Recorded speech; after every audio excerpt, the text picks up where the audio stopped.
are listening to the Friday Five here on the Agent Survival Guide podcast. I'm your host, Sarah Ruppel, and today is June 6th, or if you're not from the eastern half of Pennsylvania, the 6th of June. At any rate, June has arrived, warmer weather has finally arrived with it, so I'm just going to call it summer, even if we're about 2 weeks early. And that means that this week, we are talking summer survival. Lots to talk about, so buckle up. The car ride is about to begin. And we'll start with our field notes. Coming in at number 5, just a couple of quick updates here. First, the AHIP 2025 certification is going offline in less than 2 weeks. Certification will remain dark through the weekend, and the new 2026 version will launch on Monday, June 23rd.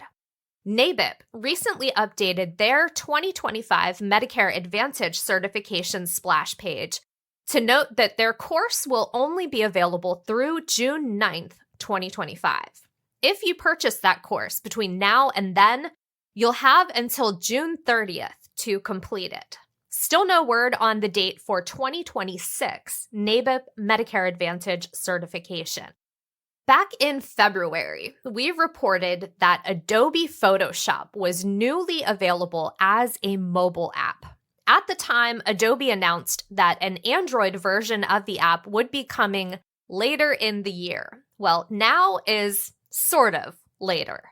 Adobe has released the beta version of Photoshop for Android. And while the beta launch might feel slightly disappointing, Adobe has made the beta version and its features completely free. Adobe has also said that more features are to come. One that is not currently available is the ability to integrate with the web app. But seeing as this is the beta version, I'm sure that that feature and plenty others are in the works. And then last but not least, registration for Ritter summits is on. I will be attending 5 out of the 8 summits as of right now. And we've got version 2.0 of the podcast t-shirt we'll be giving away. And of course, you'll get first looks and plan details for the 2026 coverage year. You can sit in on panel discussions, and you get to hear Ritter Insurance Marketing CEO Craig Ritter deliver his keynote address. Make sure you sign up to save your spot, stop by the Expo Center to say hi, ask questions, and grab a t-shirt while they last. Links to info on registration and everything else I just mentioned can be found in the episode notes. Moving on to number 4. Summer vacation is literally just around the corner for the kids here in Pennsylvania. We've only got half days left at this point, which if you're a parent, they just might be the bane of your existence too. I am not a fan.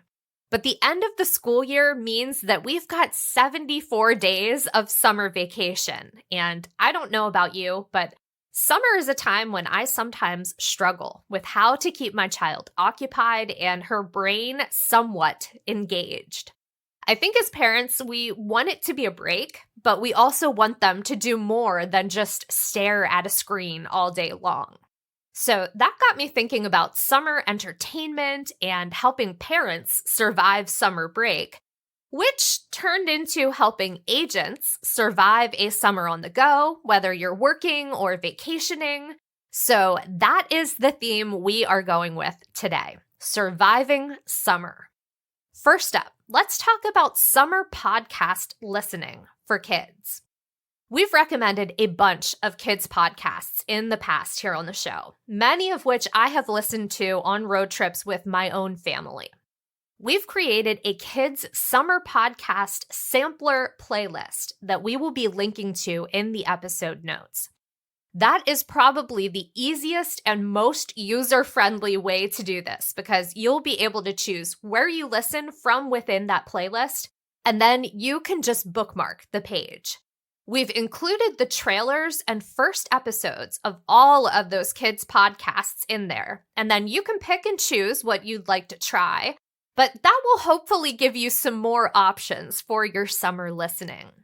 If you and your kids are looking for a summer podcast listening challenge, I've got one of those for you as well. 8 podcasts joined together to create a bingo card style listening challenge. The featured shows include What If World, Koala Shine, Stoop Kids Stories, Girl Tales, Dork Tales, Culture Kids, By Kids for Kids, and The Weekly Roar.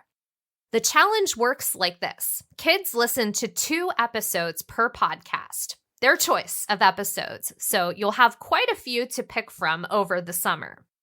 If your kiddo listens to the requisite 16 episodes, they will get a special video message from the stars of all 8 podcasts.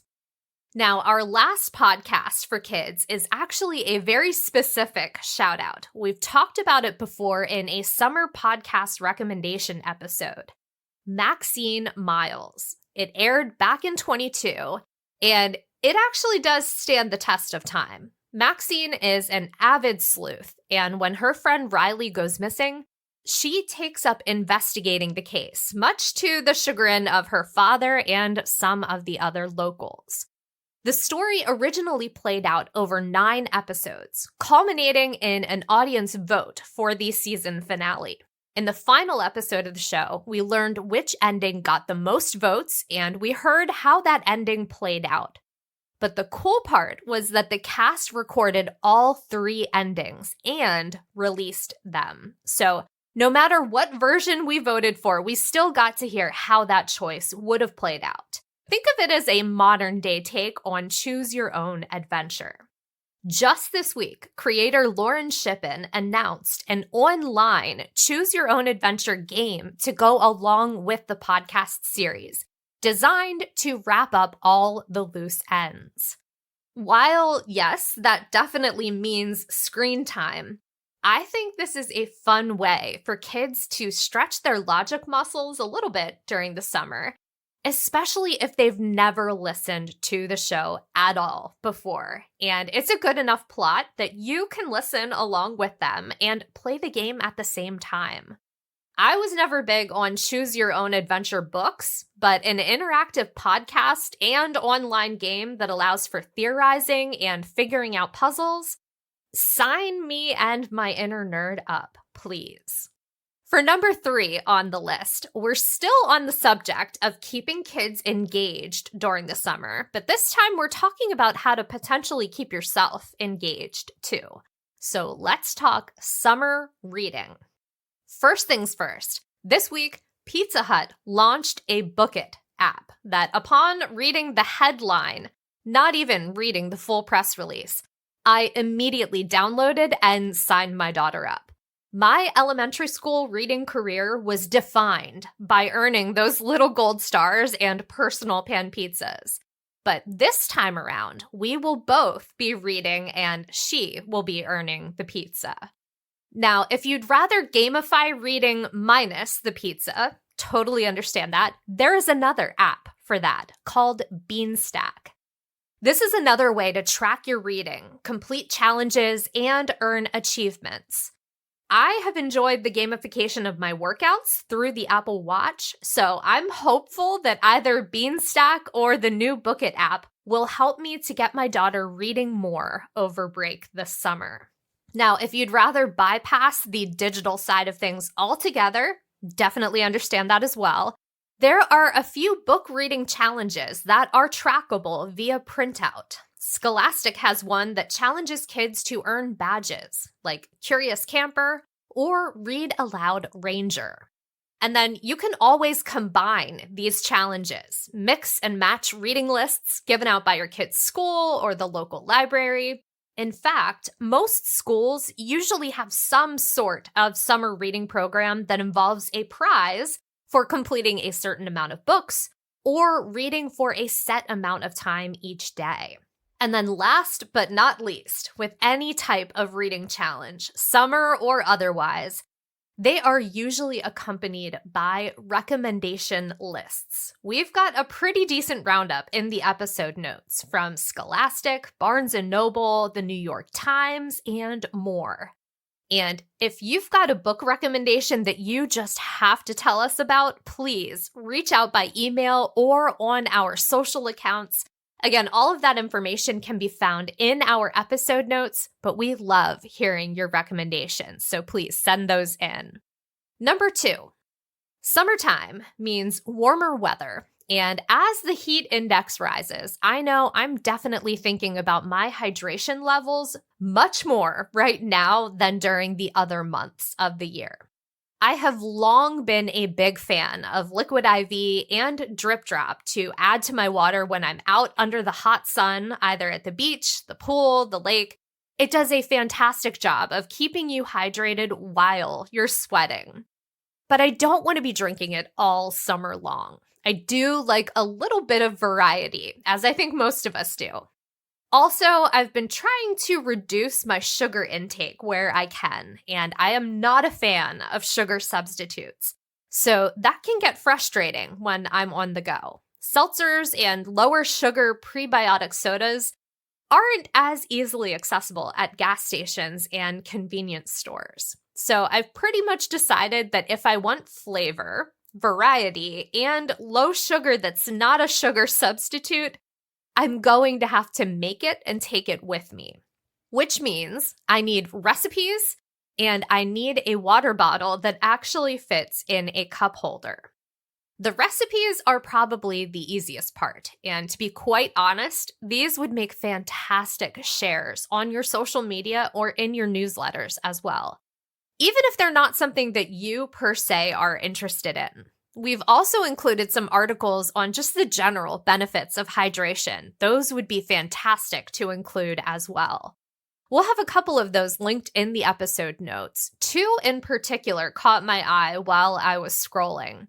The Watermelon Basil Agua Fresca, which blends fresh-cut watermelon, lime, basil, and uses agave for sweetening.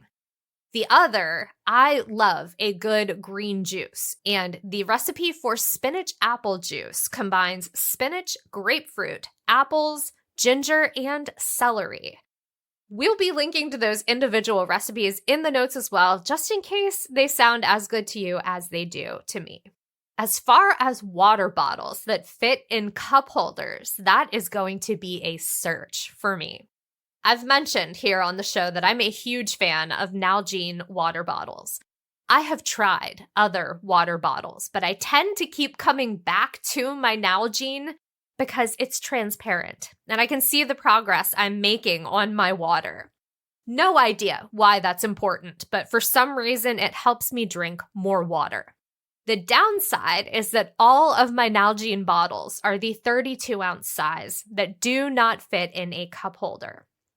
So, at least for the summer, I'm in search of a new water bottle. It needs to be transparent, it needs to fit in a cup holder, and I also do not like straws. So, a lot of qualifications there, I know, but please send your recommendations. I could really use them, especially if they check all 3 of those boxes. And now, moving on to number 1. While we're on the subject of staying hydrated this summer, let's talk about on-the-go food options for summer. This is one area that I can get frustrated with because middle age is real. I'm trying to eat healthy, but I also have a couple of foods I want and need to avoid.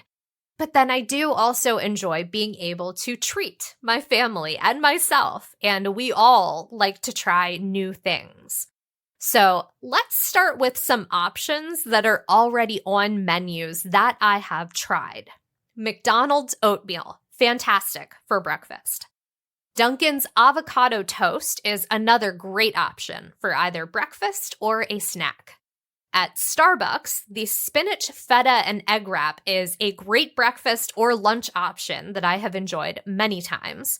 I'm also a big fan of the Starbucks protein box. At Subway, I've often gotten the Veggie Delight sandwich and customized it with different combinations of vegetables for a lighter lunch during the summer months. And Chick-fil-A has grilled nuggets and several different tasty salad options, and they also offer a fruit cup as a side. And then also on the veggie side, the Papa John's Garden Fresh Pizza. I have ordered this one so many times. Lots of flavor, very tasty. As for the new options I'd like to try that may or may not be healthy, in no particular order, the Cheez-It Tostada and the Steak and Queso Crunch Wrap Sliders from Taco Bell, the Green Goddess Veggie Wrap from Subway, all of Gabby Thomas's Kava creations. She has a lamb and avocado bowl, a falafel crunch bowl, and a garlic chicken and veggie pita. And then from McDonald's, my husband's favorite order, which is making a comeback after an almost decade absence, the snack wrap. And this menu item is possible because McDonald's is bringing back their chicken tenders, so they'll be able to serve the snack wrap, which is one of those chicken tenders in a wrap with a little bit of cheese, lettuce, and ranch. On the drinks side, there are 2 new refreshers coming to Dunkin' this summer that I would like to try. The Strawberry Dream, which is strawberry flavored. It uses oat milk and is topped with sweet cream cold foam. So I'm thinking sort of like the Starbucks pink drink. And then the other is the Blueberry Breeze, which is a mix of blueberry and juniper berry. We'll be linking to the articles featuring healthy on-the-go options in the episode notes, and those are also great to feature on your social media or in your newsletters. And of course, you'll find all the other links that we mentioned in this episode too. We mentioned a lot of links in this week's episode, so be sure to check out the notes. To get there, just click on the title of this episode and you'll find the links for each topic. Before we sign off on another Friday 5 episode, I would like to give a shout out to Elsapel4 for the review you left on iTunes. So glad to hear that you are enjoying the content and that it's relevant to what you're dealing with as an agent. Thank you so much for the review and those kind words. It literally brightened my day. You too can rate and review our show on Apple or Spotify, and we will give you a shout out here on the show. But for now, that's all we've got for this week. I hope you have a great weekend. Stay healthy and stay safe out there, and we will see you next week. The Agent Survival Guide podcast is a production of Ritter Insurance Marketing, an integrity company. This episode was written and produced by me, Sarah Ruppel. Script editing and fact check by Tina Lamoureux. Podcast design by Urban Rivera. Follow along with our show wherever you like to listen.